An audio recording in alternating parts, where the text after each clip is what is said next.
Now let's look at how to solve systems using the elimination method.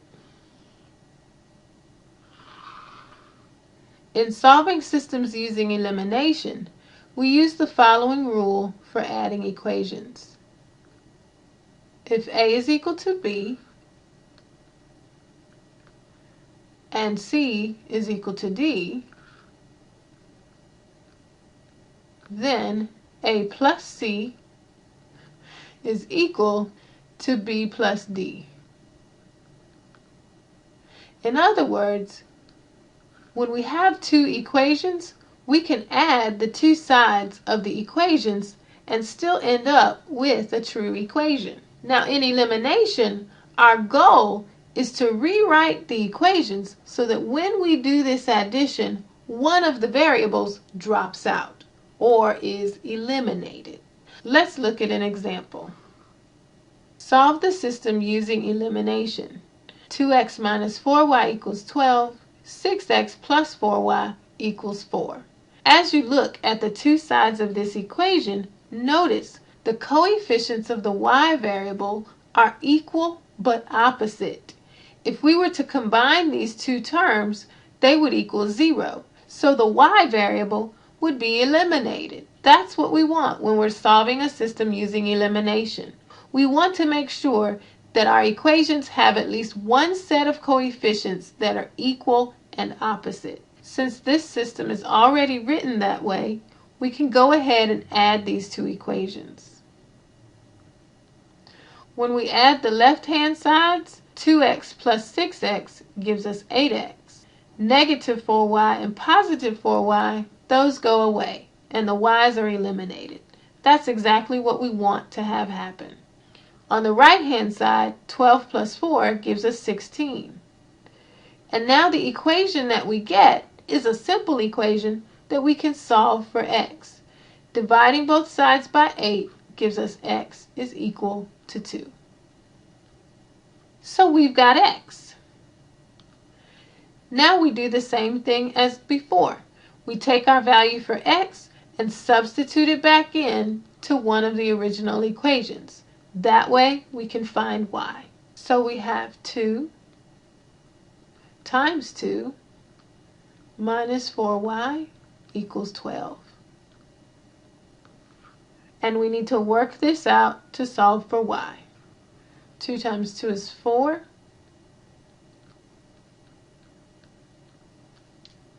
Subtracting the 4 from both sides gives us negative 4y on the left and 8 on the right.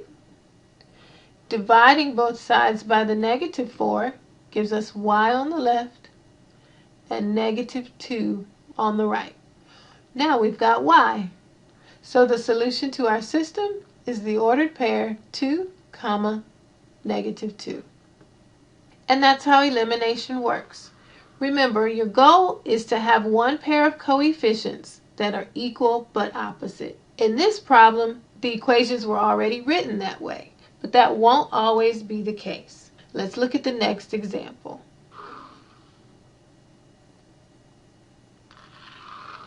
X plus 4y equals 6, 3x minus 8y equals 8. In looking at this, you may prefer to get x by itself and use substitution, and that's perfectly fine. But since the instructions here say to use elimination, that's what we'll do. None of the coefficients are already written so that they're equal but opposite. So we need to figure out a way to rewrite one of the equations so that they will be equal and opposite. Since the signs for the y-coordinate are already opposite, I'll take this first equation and multiply both sides by 2. When I do that, the positive 4 will be a positive 8, and that will give me equal but opposite coefficients for the y variable. So let's multiply both sides of this first equation by 2. On the left we'll have 2x plus 8y, and on the right we'll have 12.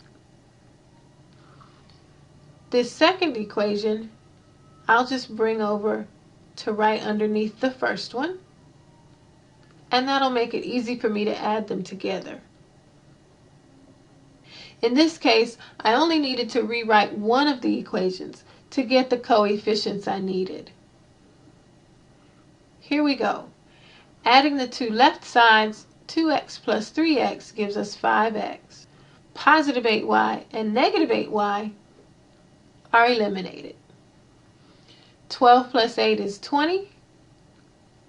And now we have a simple equation that we can solve. Dividing both sides by 5 gives us x on the left and 4 on the right. So x is equal to 4. Now that I have x, I can plug it back in and find y. Plugging in 4 for x gives me 4 plus 4y is equal to 6. Solving this equation for y, I subtract the 4 from both sides and I get 4y is equal to 2. And then dividing both sides by 4, I get y is equal to 2 over 4. And we always want to reduce our fractions. So the solution to this system is 4, 1/2. You can always plug your x and your y value back into the original equation to make sure it works in both equations. Before we go to the next example, I want you to notice something else about this problem. If we had decided to take the first equation and eliminate the x variable, we would have needed to multiply this top equation by a -3. That would have given us the coefficients that we needed to eliminate x. It doesn't matter which variable you decide to eliminate. As long as you do your algebra correctly, you'll still end up with the correct solution. Let's work one last example. Here we have 2x plus 3y equals -1 and 5x plus 4y equals 2. As you look at these two equations, there's not just one equation where we can multiply it by something and get coefficients that are equal and opposite. So we're going to have to rewrite both equations this time. Let's think about what we need to do. Remember, we need coefficients to be equal but opposite. If we decide that we want to eliminate the x variable, we can multiply this top equation by -5 and then the bottom equation by +2. That'll give us a -10 in the first equation and a +10 in the second equation. That way, the x variable can be eliminated.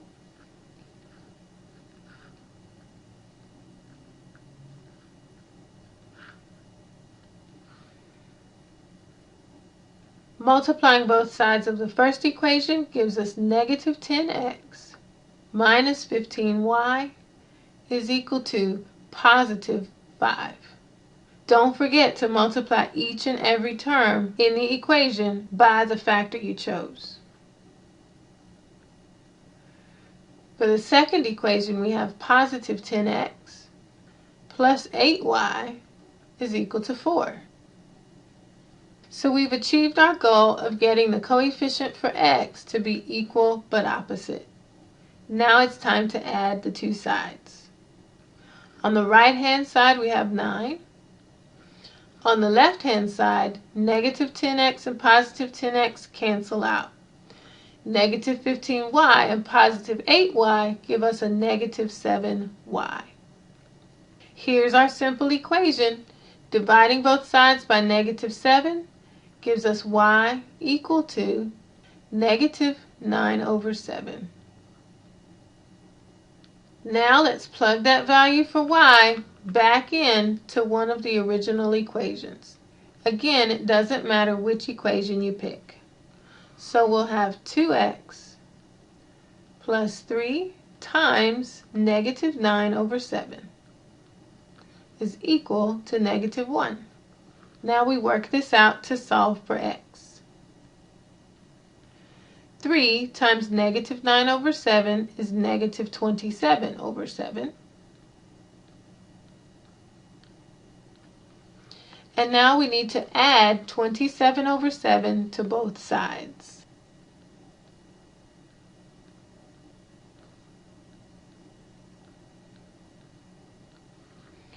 On the left-hand side, we're left with positive 2x.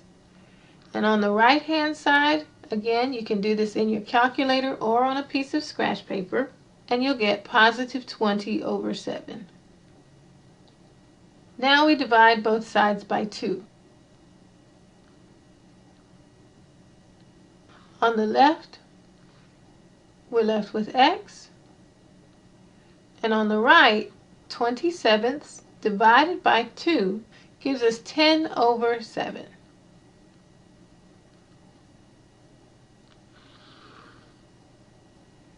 And that's our value for x. So our solution to the system is 10/7, comma, negative 9/7. So you see why graphing this would not have worked to give us these coordinates. There's no way we would have been able to read these coordinates from a graph. You've seen all three methods now for solving a system of equations: graphing, substitution, and elimination. All of the systems that we solved in this video were consistent and independent. They just had one solution. Make sure you watch the video that shows you how to solve the other two types of systems: dependent systems and inconsistent systems. You'll want to make sure you know how the algebra works out for those types of systems.